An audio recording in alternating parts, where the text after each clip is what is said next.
começa aqui em 1 Coríntios 3, eu sempre dou um breve comentário sobre os livros. O livro de 1 Coríntios já fala, né, uma carta, uma epístola, uma carta, portanto, uma carta paulina, feita para a igreja de Corinto, Coríntios. Então, 1 Coríntios é a primeira das cartas que a gente tem aqui, localizadas, que Paulo teria mandado para essa igreja.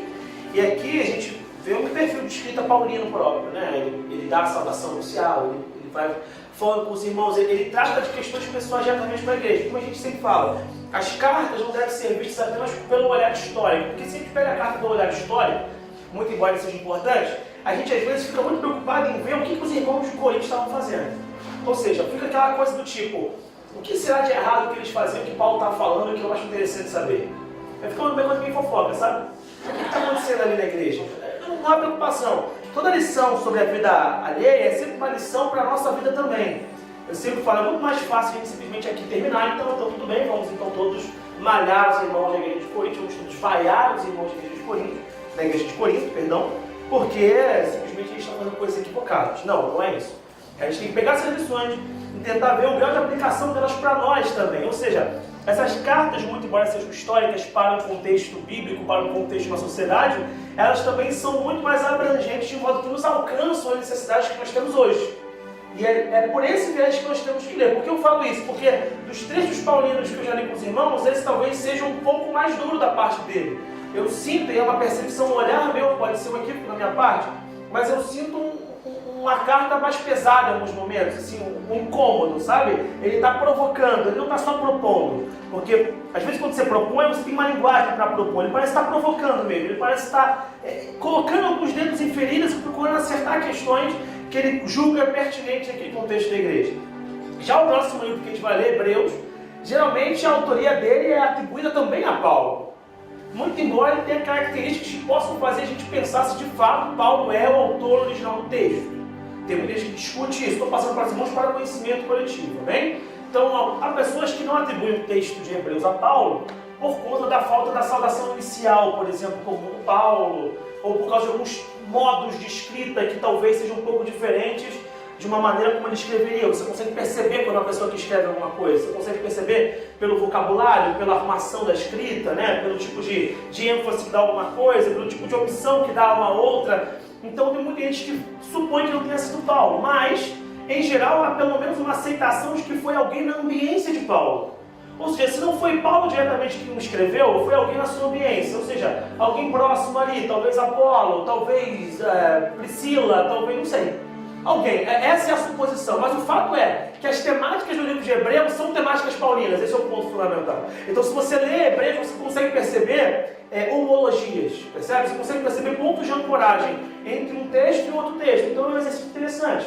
Alguns irmãos pegarem os textos de Hebreus e compararem com algumas cartas. Hebreus tem uma preocupação muito específica. O texto de Hebreus é para os hebreus, assim como o de Romanos é para os romanos. E os romanos tinham suas preocupações específicas e os hebreus tinham suas preocupações específicas. E as preocupações que os hebreus tinham eram com relação à sua tradição judaica. E não à toa o livro de Hebreus, os primeiros capítulos, fala precisamente sobre a questão judaica, sobre o significado da antiga aliança e sobre a nova aliança em Cristo Jesus, que trazia uma reforma, um certo reajuste dos paradigmas da vida do cristão naquele momento, que não precisava necessariamente estar em observância a certas questões cerimoniais, muito embora as questões morais sejam perenes, elas permaneçam, mas algumas questões cerimoniais que em Cristo haviam sido encerradas, porque Ele é o cumprimento vivo da própria lei. Então essa é a temática do livro de Hebreus. Resumidamente, se eu pudesse passar para alguns irmãos algumas poucas palavras que toca o livro de Hebreus e toca nesse ponto. Legal? Mas a gente vai ler dois pontos, um em 1 Coríntios e um em Hebreus, e a gente vai ver que há pontos de contato interessantes dos dois textos. 1 Coríntios começa assim: irmãos, não vos pude falar como a espirituais, mas como a carnais, como a meninos em Cristo. Com leite vos criei, e não com carne, porque ainda não podíeis, nem tampouco ainda agora podeis. E eu não consigo nunca ler esse texto não imaginando quem recebe o texto, que deve ser muito estranho. Imagina, você recebe um e-mail de Paulo, você não tem carta, então não existe, mas eu não sei se alguém usa isso aqui, né? Você recebe um e-mail de Paulo, você recebe um WhatsApp de Paulo. Paulo começa a falar assim: eu queria falar com você hoje, mas eu não consegui, porque você é muito garoto, porque a sua mente não acompanha o raciocínio que eu quero propor. Não porque você não tem algum intelecto construído, é porque você é muito carnal. Você imagina o peso dessa palavra chegando no povo. Quero que você entenda isso, porque é muito duro. A fala de Paulo não é uma fala mansa. Porque também tem aquela coisa, quem lê com o teu entendimento. Então, às vezes, se alguém escreve um negócio bom dia, você, quem está falando bom dia comigo desse jeito? Eu só falo bom dia. Você coloca um significado, você atribui um significado, um peso, não é isso? A fala que ninguém tem, mas nesse caso me parece que está muito claro, né? A escolha das palavras dele são palavras um pouco duras. Eu tentei, mas não podia, porque vocês são carnais. Ele não falou assim, porque vocês têm algumas coisinhas que a gente precisa burilar de leve. Ou porque vocês são bem espirituais, vocês são show, mas tem algum negocinho ali, não, vocês são carnais. Vocês são carnais. A mente de vocês é uma mente cujo paradigma central não é o Espírito. Não é o Espírito Santo, mas são as coisas são as coisas terrenas. Para o reino, talvez vocês nem tenham sido ganhos o suficiente, talvez vocês estejam perdidos na igreja. É isso que ele está falando. Ou seja, é possível, pela fala de Paulo, perceber que há pessoas na igreja perdidas. Há pessoas na igreja que vivem em carnalidade, muito embora estejam na igreja. E têm se amparado na instituição igreja para crer na sua salvação. Quando na verdade não foi a instituição igreja que morreu por nós. A expiação não é feita pelas paredes ou pelo nome social, a expiação é feita por Cristo. E se a relação com Cristo não é concreta o bastante, nós somos imaturos. Esse é o ponto central. A maturidade não está em reconhecer a importância da igreja, ainda que isso seja um sinal de maturidade. A maturidade não está em vir domingo de manhã, ainda que isso possa ser um sinal da maturidade. A maturidade não está em tratar bem o meu irmão apenas, ainda que isso possa ser, e é indispensável, evidentemente, um sinal da maturidade. O ponto central que divide os homens dos meninos é a crença e a dependência de Cristo. É isso que ele está falando aqui. Eu não consigo tratar vocês como adultos, porque vocês são carnais, porque vocês não se propõem a aprofundar a vontade do Senhor. Porque ainda sois carnais, pois havendo entre vós, e ele começa a dar os motivos, e isso é mais duro ainda. Porque ele não chega só e fala, vocês são carnais. E deixa na dúvida, sabe? Vocês são carnais. Você fica pensando, por que o Paulo me chamou lá no sábado de carnal? Por que foi? Por que carnal? O carnal o quê, meu irmão? Gosta de carne? Não gosta de carnal, não. O negócio é churrasco, né? Não está falando carnal. Mas ele começa a enumerar. E aí deve ser muito difícil a leitura nesse momento. E eu imagino que o cara que é imaturo lê isso e fica com raiva de Paulo. Fica com raiva porque o imaturo não consegue dar conta da sua imaturidade. Ele começa a ler, porque ainda sois carnais, pois, aí vem a explicação, havendo entre vós inveja, contendas e dissensões, não sois porventura carnais e não andais segundo os homens? Ou seja, ele está se antecipando a uma possível fala. Paulo está escrevendo, vocês são carnais, ele deve ter pensado assim, alguém falando, e carnal por quê, Paulo? Calma aí, vou explicar. Vocês têm inveja, vocês não são carnais? Vocês sendo pessoas que dividem, que desagregam, não são carnais? Vocês estão escolhendo bem o repertório de fala de vocês? Vocês sendo ácidos uns com os outros, vocês sendo astutos como a serpente, vocês não acham que vocês estão sendo usados para outro propósito, não um propósito divino? Ele já está anunciando para aqueles que vão ler a resposta às perguntas que poderão chegar para cá. Aí continua, porque dizendo um eu sou de Paulo e o outro eu sou de Apolo, porventura não sois carnais? Eu prefiro esse, eu prefiro aquele traz a palavra, o outro traz a palavra, o louvor desse, não sois carnais quando fazem isso? Não sois carnais quando escolhem lados numa batalha que não existe. É isso que Paulo está falando, essa batalha não existe. Essa batalha só existe na mente de vocês. E ela só existe na mente de vocês porque vocês são carnais. Se não fossem carnais, vocês não vão ter essa batalha. O carnal cria problema onde não tem. O carnal articula coisas para trazer contendas na igreja. O carnal acha dissensões e as produz onde elas não existem. E a palavra do Senhor fala em Provérbios que ele abomina aqueles que trazem o quê? Contendas entre os irmãos. Mas o carnal não está preocupado com isso, porque o carnal não é maduro para dar conta da sua maturidade. Ele continua vivendo de um modo completamente distinto daquilo que é o padrão moral do Senhor. A pergunta primeira que eu faço essa manhã é: quão maduros nós estamos na presença do Senhor? Quão preparados para a realização daquilo que Ele tem para nós? Quão atentos às não dissensões e quão propositivos da paz nós somos? Paulo aqui está sendo um pacificador, a meu ver. Aí, mas chamando a atenção, sim. Tem uma diferença, irmãos, entre pacifistas e pacificadores. O pacifista é aquele que defende a todo custo a manutenção da paz. Ele não vai articular movimentos de guerra para trazer a paz. O pacificador, muitas vezes, é aquele que vai usar, inclusive, instrumentos mais duros para trazer a paz.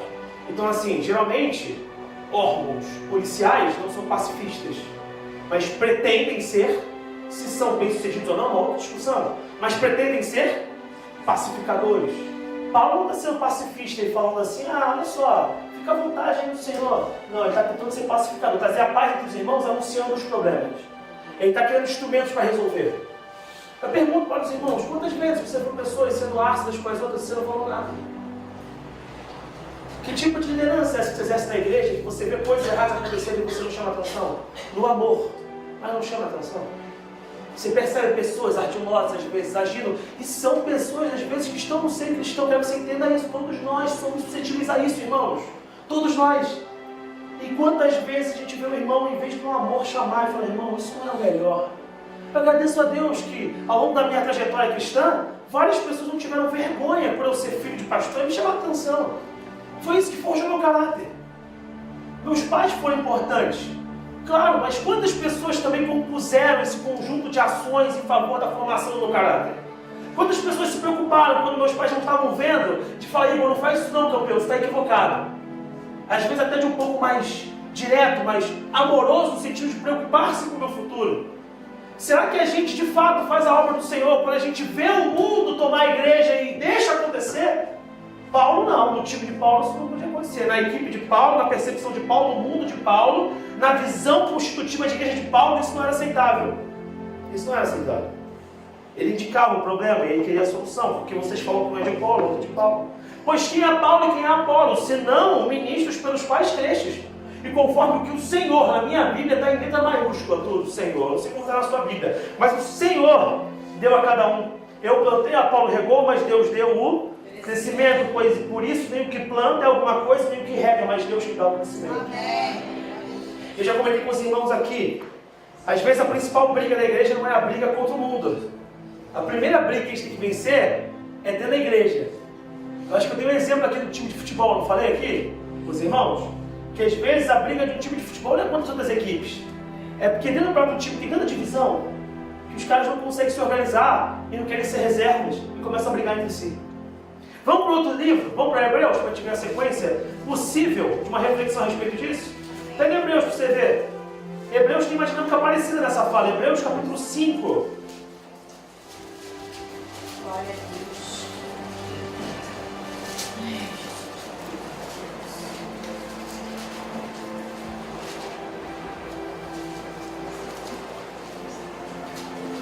Esse texto aqui fala um pouco do tipo de sacerdócio de Cristo, né? Muita gente confunde isso. Não vou entrar nesse ponto, mas fala do sacerdócio, né, em Melquisedeque e tudo mais.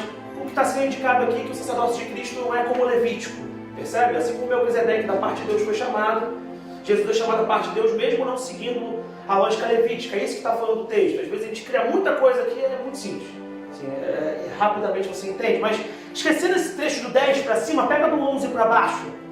Não, perdão, 12 para baixo. Olha o que fala o versículo 12 de Hebreus 5. Porque devendo já ser mestres pelo tempo.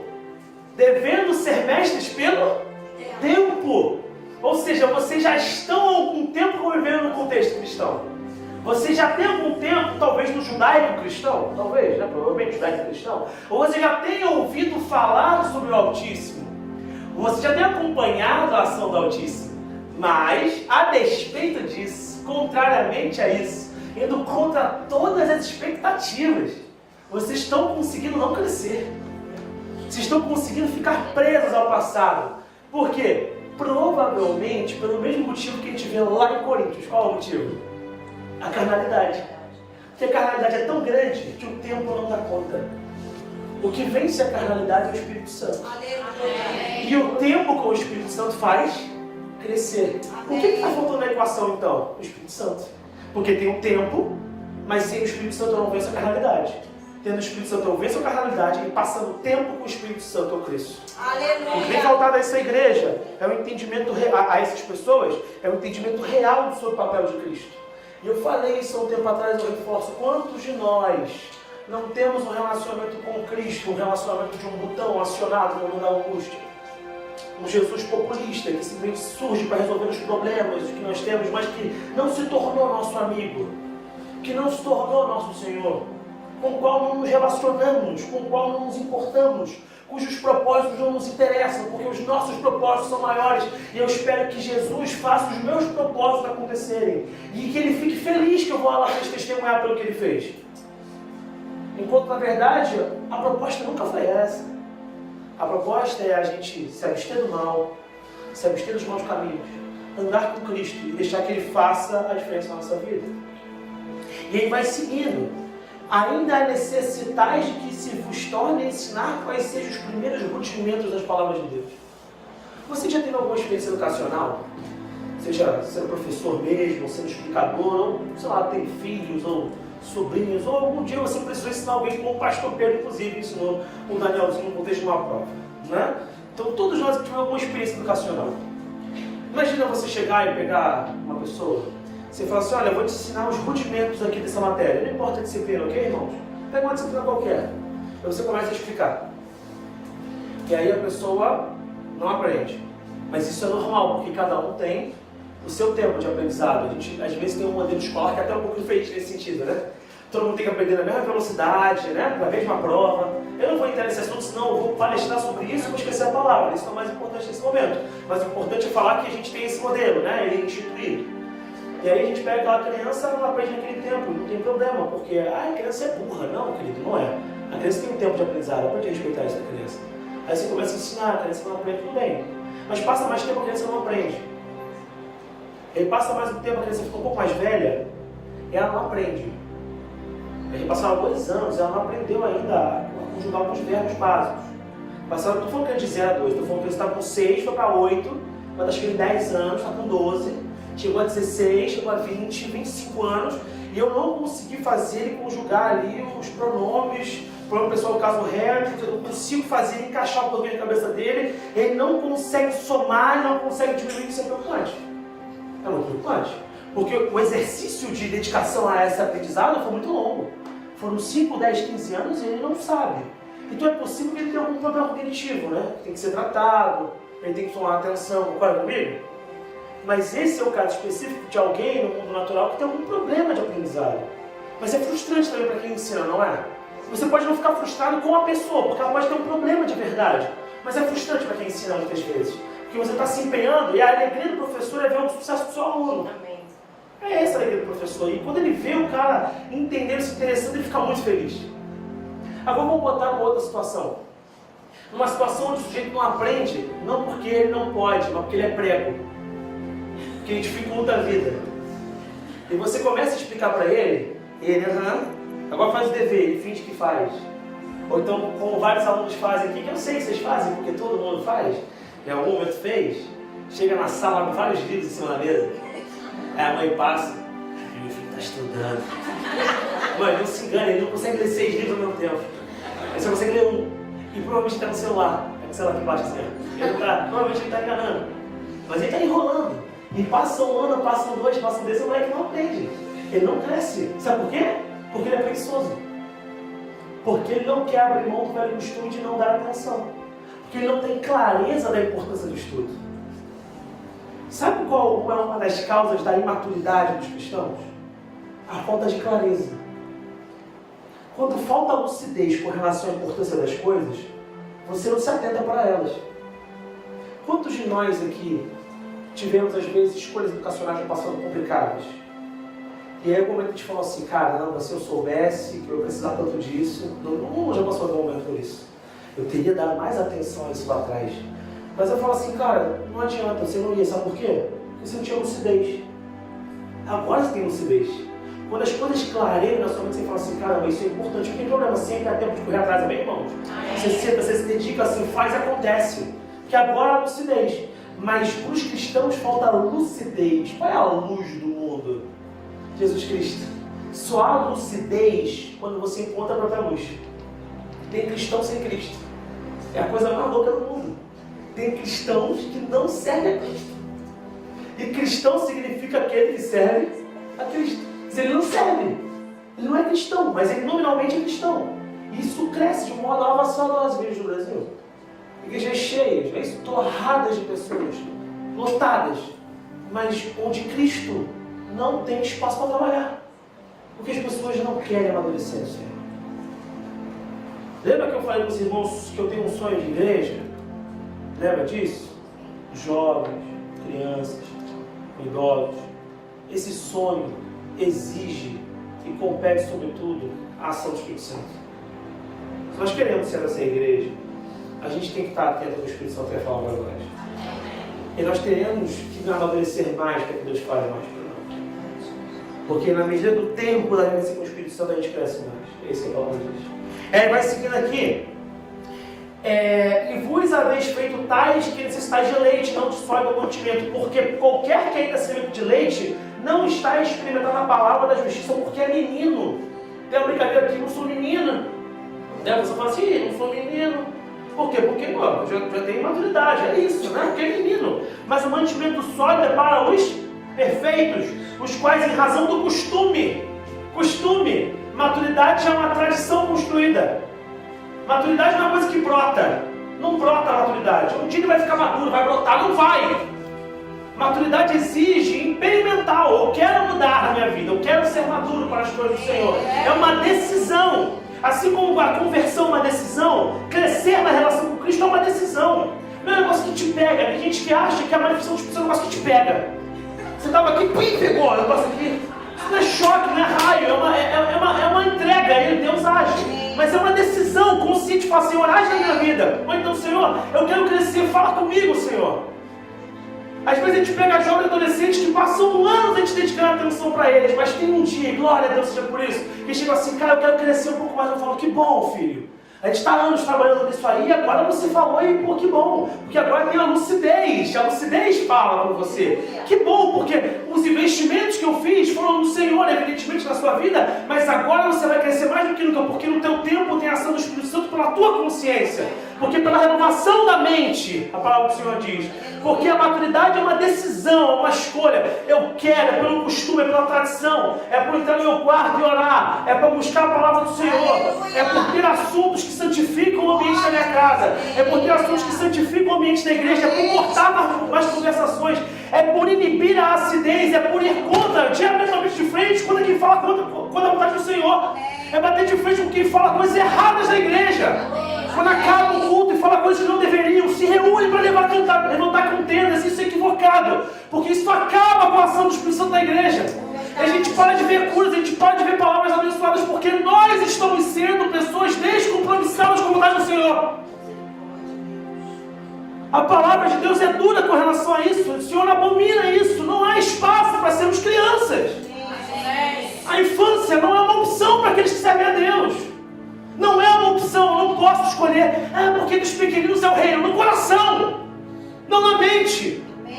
Um coração puro, entregue, mas não com pensamentos infantis, que não conhecem os rudimentos, que não buscam, que sempre esperam soluções de outros. Você não tem outro Salvador, não seja Jesus, amada.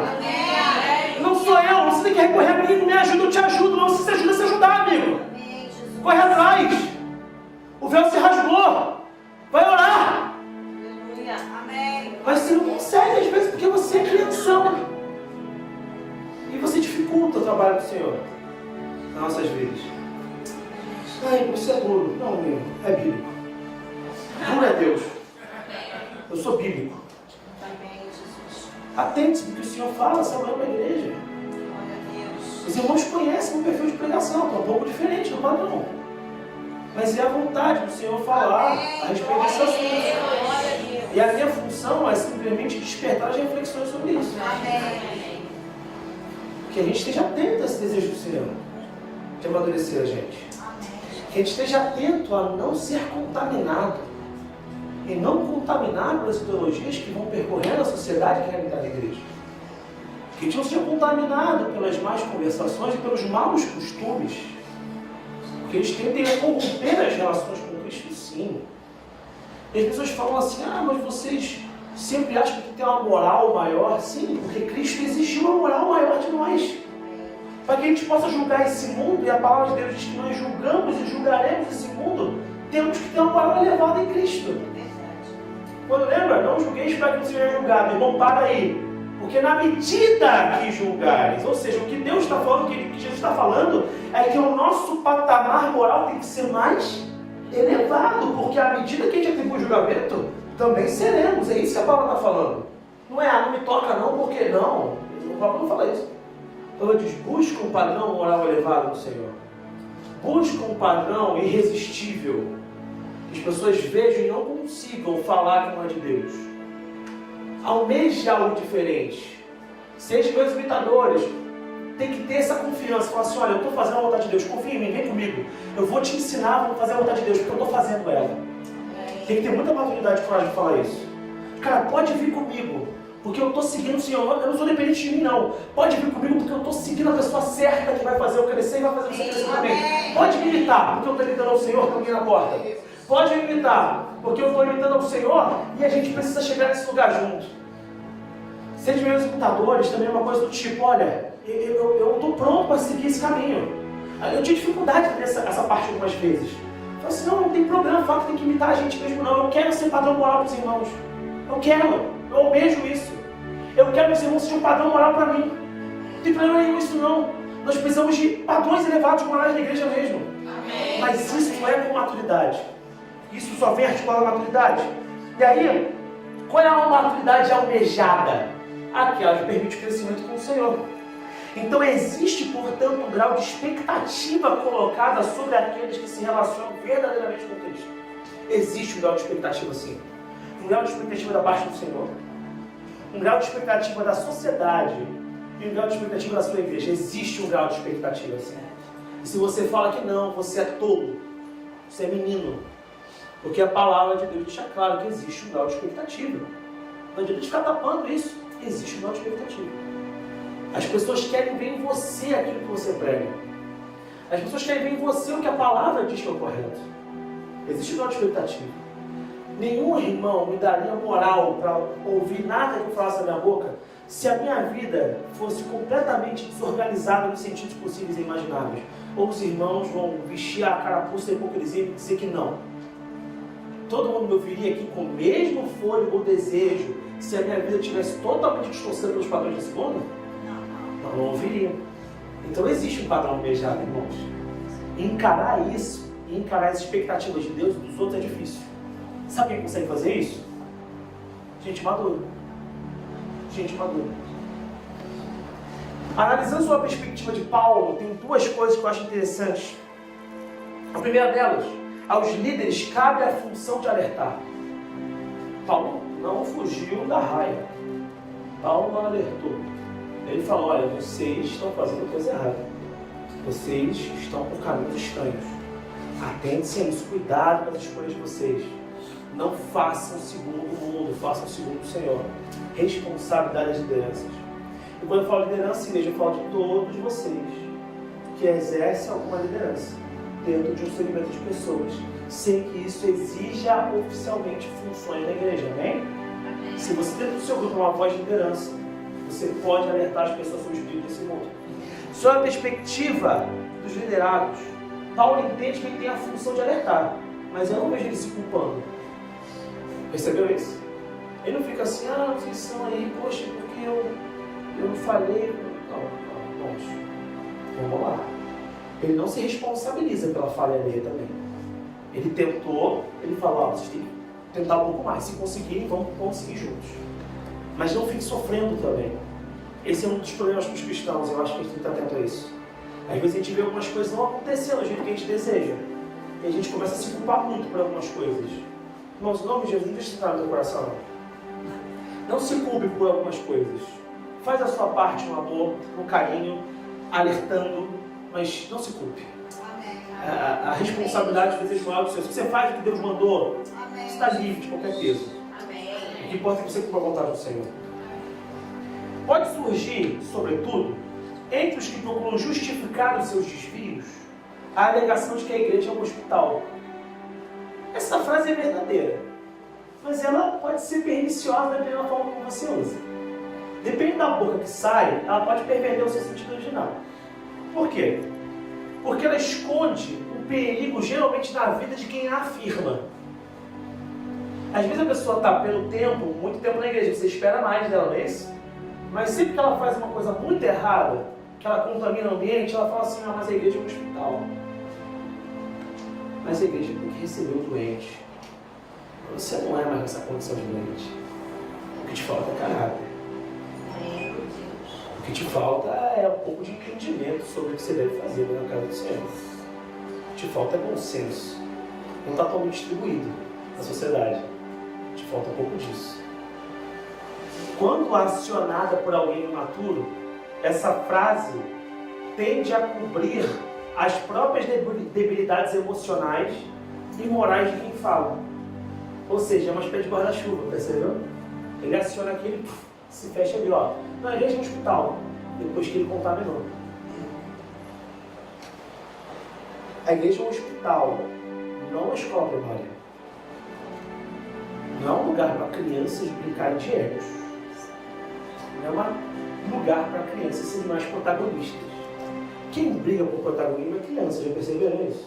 Você chega num lugar, aí vem uma criança e fala pro tio, olha meu desenho, eu também fiz. Não é isso? Também fiz, também sei desenhar eu. Porque criança briga por protagonismo. Quem trabalha com criança sabe disso. Adulto briga por protagonismo. Adulto percebe a ação do Espírito Santo e onde ele quer e com quem ele quer protagonizar. E vê beleza nisso.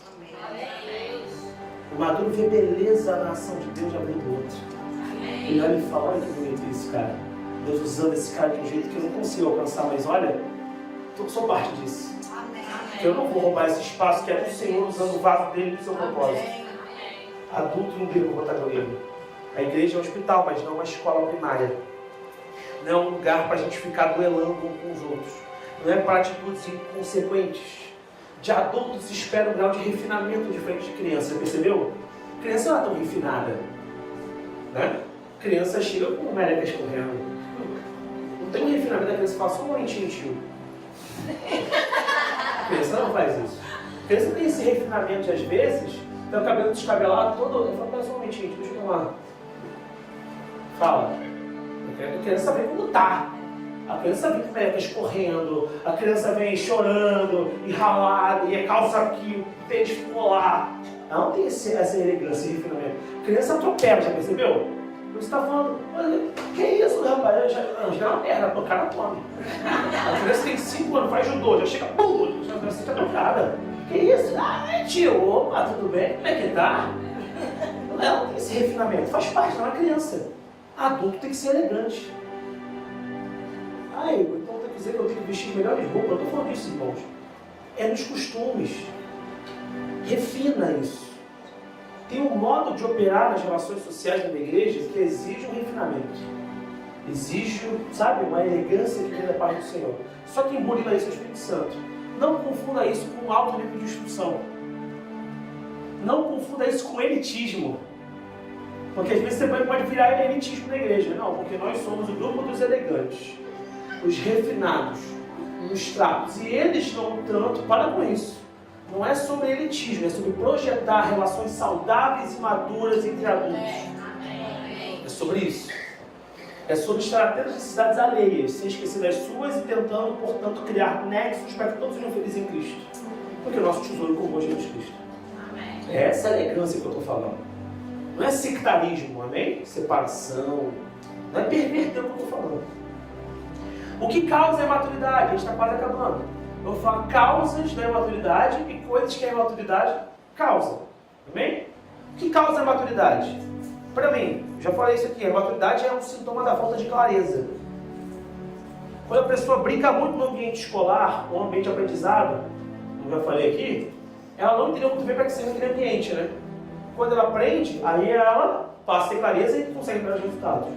Você terá melhores resultados quando você tiver mais clareza sobre o que é a igreja. Pede para Deus te dar lucidez sobre o que é a igreja. Talvez você não tenha entendido tanto. O ano onde eu mais entendi o que é a igreja foi ano passado, quando eu preguei aqui. Eu falei aqui com os irmãos. Das muitas pregações eu passei a entender mais do que nunca o que é a igreja para mim. Essa lucidez, a gente sempre tem que buscar mais. Sempre tem que ampliar essa lucidez. Jesus procurava trazer clareza na mente dos discípulos sobre o seu papel no mundo. Jesus ficou 3 anos lá com uma escolinha de milagres dele lá, ensinando os discípulos o que eles precisavam saber. 3 anos lá, intensivão. Escolinha de milagres de Jesus. Fazendo milagres, ensinando a palavra, dando parábolas, mostrando o caminho de Jesus, queria que eles tivessem clareza. Quando Jesus foi embora, falou que ia de fazer discípulos. Já tem clareza do que eu quero que vocês. Não tem clareza? Façam. Mas quando você não tem clareza, você faz qualquer coisa. Tem uma fala muito comum no cotidiano que é: quando você não sabe para onde quer ir, qualquer lugar serve. Tem um negócio desse? Quem não tem um caminho definido, qualquer caminho serve. Defina caminhos. Tenha clareza com relação a Deus que ele fez na sua vida. O que traz agora a imaturidade? Aliás, tem mais coisa aqui? Tem. Maturidade é, segundo ponto, maturidade é fruto de pouco exercício de fé, pouca dedicação. Terceira coisa, já falamos sobre isso, só apontando. Terceira coisa, a imaturidade é sinal de pouco relacionamento com Cristo. Quem anda com Cristo deve se assemelhar a Ele. Se é imaturo, porque não anda com Cristo. E coisas que a imaturidade causa? 4 coisas. Eu selecionei 4 que eu quis. Okay? A imaturidade corrompe. Ela corrompe. Sujeitos imaturos pervertem conceitos e práticas. Sujeitos imaturos criam casos e situações completamente desnecessárias. É o cara difícil, é o cara imaturo. O cara imaturo procura sempre estar certo, não estar bem. Você quer sempre estar certo sobre tudo? Tem um problema. Às vezes o ideal não é estar certo, às vezes o ideal é procurar a solução melhor. Se você sempre querer estar certo, vai dar algum problema. Seja bíblico, mas não queira sempre estar certo. Queira procurar falar assim: vamos resolver, vamos tentar juntos aqui. Não, eu estou certo, está errado, tá bom, valeu. Não. Isso é maturidade. Em casa e na igreja. Segundo ponto, sobre o primeiro ainda, ponto B. O imaturo não se expõe a esclarecer posições. O imaturo só faz se não quer ser julgado com relação ao que ele faz. Eu fiz porque eu quis, mas por quê? Porque eu quis. Ele não tem que justificar segundo as coisas que ele pensa. Ele deve justificar, a gente deve justificar nossas atitudes. A nossa atitude tem que ter uma linearidade e coerência com a proposta de Deus. Terceira coisa sobre isso. O imaturo é muito ácido. O imaturo geralmente precisa de muita acidez com as pessoas. Ele é muito maldoso nas falas. Você se sente uma pessoa ácida? A sua fala dói? Você é irônico demais nas horas erradas? Isso pode machucar as pessoas. Tenta não ser assim. E você é recado? Não, é bom senso. Percepção de vida. Estou te ensinando o que eu aprendi um pouco com a minha vida. Tente ser um pouco mais... É diferente de ser brincalhão, tá percebendo? E usar a ironia como recurso, sarcasmo como recurso da comédia, que eu acho sensacional, para ser irônico em momentos que se exige um pouco mais, sabe? Se exige um pouco mais de concretude, um pouco mais de bem-estar entre as pessoas. Outra coisa, o imaturo não aborrece o mal. O imaturo abraça o mal. A palavra de Deus fala em Provérbios 8, de 12 a 13. Eu, a sabedoria, habito com a prudência e disponho de conhecimento de conselhos. Tudo isso, a prudência é um dado que está ali, em paridade com a maturidade. O prudente é maduro, o maduro ele é prudente. O temor do Senhor consiste em aborrecer o mal. A soberba, a arrogância, o mau caminho e a boca perversa eu os aborreço. O imaturo abraça aquilo que aborrece o Senhor. Segundo ponto, a imaturidade atrofia. Atrofia. Já viu uma parte como atrofiada? Ela não desenvolve, né? Ela fica travada ali. Ela não vai além. Ela inibe o crescimento. Eu tenho um rapaz que é amigo, assim, próximo, né? Que é cristão também, prega e tudo, e a gente cresceu relativamente próximo um do outro, tá? E aí, a gente tem amigos em comum, porque a gente jogava bola com o pessoal, fazia umas coisas. E ele mandou mensagem esses dias, e eu achei a coisa mais engraçada do mundo. Mais engraçada do mundo. Qual foi a mensagem? Tem um amigo terceiro nosso, ok? Tem eu, ele, não vou falar o nome para não expor a pessoa. Eu, ele e uma terceira pessoa. Aí ele mandou mensagem. Qual é, Igor? Encontrei o fulano. Aí, não sei o que aconteceu. Fulano não cresceu, maluco. O cara tá bobo, brincadeira idiota. Cara, o jeito de falar, brincadeira idiota, coisa de criança, o cara é mais velho que a gente. Então eu comecei a rir, falei, cara, que isso, cara? Ele, cara, tu não tem noção, cara. Eu me senti com 11 anos de novo quando a gente era moleque. O cara atrofiou, velho.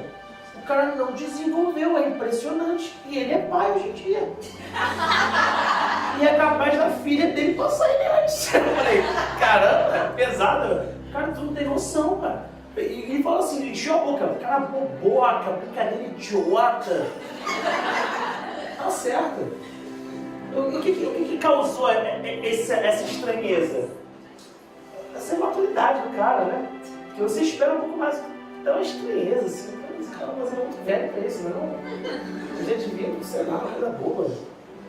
Não é compatível. Tem coisas que não são compatíveis com o mundo natural. Tem coisas que não são compatíveis com o mundo espiritual. Catamos na igreja, aí gente, vamos fazer um negócio aqui, vamos orar, então vamos resolver isso. Caramba, estudo de boboca, coisa idiota, de criança, sei lá, estranho isso, né? Sinal de carnalidade. Não está orando o suficiente, pode ter certeza. Não está buscando o suficiente. Não se expõe, não, irmãos. Busca Deus. Não se expõe ao ridículo. Busca Deus em casa. Busca Deus, pede para o Senhor para saber lidar com as pessoas e consigo mesmo. A gente aguentar a gente. Pede para Deus você aprender a lidar consigo mesmo. Não seja esse que causou estranheza do meu amigo, que até hoje ele me encontra e ele fala a mesma coisa. Toda vez que ele me encontra, sabe o fulano? Já sei, cara, tá com brincadeira idiota, tá boboca, já conheço a história. Terceiro ponto, e eu acho que esse, irmão, sinceramente, eu acho que é o ponto mais perigoso e que mais atrapalha a instituição igreja e mais atrapalha o reino de Deus. A imaturidade inibe os dons. Ela inibe os dons. Deus não tende a dar dons para pessoas que não sabem manipulá-los. Quando eu falo manipular, no sentido mais positivo que a palavra manipular pode ter, amém, irmãos? É manipular os dons, não, mobilizá-los, no sentido, sabe, de usá-los para fins propositivos na casa de Deus, ok? Quem é imaturo inibe os dons. Não só não os recebe, como não sabe usar os que tem. Porque usa para propósitos perversos. Lembra que eu falei que o imaturo perverte? Ele quer dar revelação que não recebeu. Ele quer falar que viu coisas que não viu. Ele quer contar testemunhos de coisas que ele não viveu. Porque ele quer ser protagonista. Lembra que a gente falou? Quem quer ser mais protagonista? Criança. Em vez de apontar para Cristo, aponta para aquilo que realizou. Inibe os dons. Lembra que a gente falou aqui algumas vezes que Deus liberta a gente, trata a gente para alguns propósitos? Qual o propósito central para o qual Deus nos libertou? Para fazer para a igreja, para as outras pessoas, para servir. Ele não consegue servir porque os dons ficam inibidos. Quem recebe dons, ou quem não tem maturidade para recebê-los, não tem como usar nada a serviço da comunidade de fé. E não contribui para a expansão do reino. Se ele não faz isso, olha como tudo está conectado. É porque ele nunca teve clareza da sua função no reino. Quando falta clareza, falta tudo. Falta tudo. Se você não sabe que já está aqui, ora, Deus me pediu uma revelação da palavra de Deus. Eu não posso falar, para você servir. Mas busca Deus. Clareza. A parábola dos talentos, para mim, é muito eloquente nesse sentido. Quando o mestre dá para o servo algo, o que tem clareza sabe o que vai fazer aquilo ali. Ele tem maturidade, eu vou investir porque eu sei que isso aqui vai ser rentável e eu vou trazer de volta para o meu mestre. E o que é imaturo? Enterra. Ele enterra e guarda. Vou guardar isso aqui e depois eu vejo o que eu faço. Ele enterra. Ele não usa para voltar no céu. E a última coisa, que é relacionada à terceira. A imaturidade desliga. Desliga. Quando você é imaturo, você não consegue estar num ambiente mais amadurecido. E os amadurecidos não conseguem te aguentar por muito tempo. Porque você vira um estorvo na vida das pessoas. Um estorvo. É entristecedor falar isso, mas quantas vezes eu vi pessoas que simplesmente ficaram de lado porque ninguém aguentava mais. Porque o sujeito era tão difícil no trato cotidiano, ele era tão fechado as melhorias, que ninguém aguentava mais. E aí, se você vai corrigir o insensato, não adianta, né? A gente tem que orar. A menor coisa que a gente pode fazer e a maior coisa que a gente pode fazer é orar. A gente ora, espera que Deus realize. Existe um momento que isso vai descolando as pessoas. E aí, naturalmente, essa pessoa passa a estar fora da ambiência do reino. Isso é muito perigoso. Pessoas imaturas na igreja tendem a não ficar na igreja. Ou então tendem a se sentir frustradas. Tem muita gente frustrada na igreja. Muita gente frustrada. Frustrada porque queria estar fazendo outras coisas. E porque a igreja virou só uma penitência e não uma liberdade.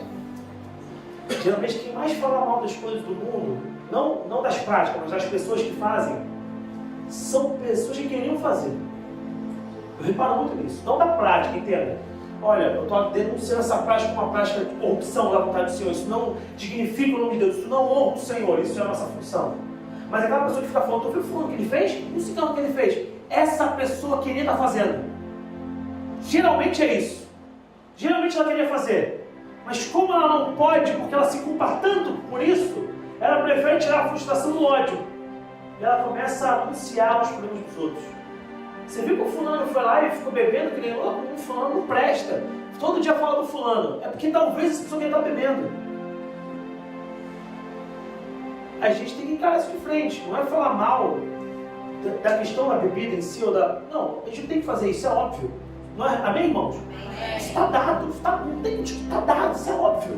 Não tem que usar droga, não tem... Mas às vezes a forma que a pessoa trata tanto aquilo é porque ela está com alguma relação com aquilo que é difícil identificar. E provavelmente ela não tem clareza sobre como aquilo é penoso, danoso para ela, e ela quer acabar se ligando aquilo. A gente precisa estar muito atento a essas coisas, irmãos. Muito atento. Deus quer fazer mover no Brasil diferente.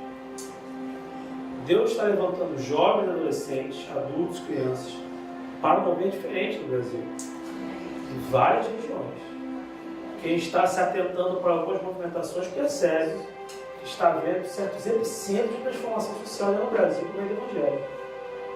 O problema é que a gente pode ou então olhar o epicentro com pessoas imaturas identificarem onde vem, ou com pessoas maduras entrar e ajudar no terremoto.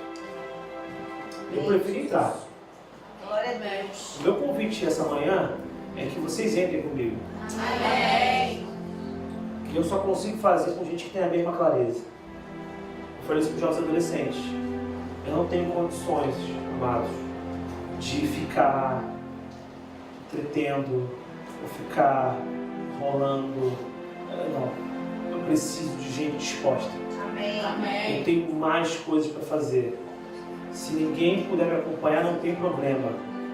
Mas quem puder me acompanhar, vem. Porque está na hora da gente começar a se levantar cada vez mais com juventude que vai fazer uma diferença. Amém. Na nossa sociedade, no nosso bairro, na nossa escola, na nossa faculdade. Está na hora. Não há mais tempo de esperar. Eu vejo muitos rostos novos surgindo com talentos. Integre-se ao Senhor. Faça da melhor maneira possível. Não se desligue por ser na vontade de Deus. Não se ponha à parte disso, mas se dedique integralmente. Queria pedir para os irmãos ficarem de pé, para a gente poder orar.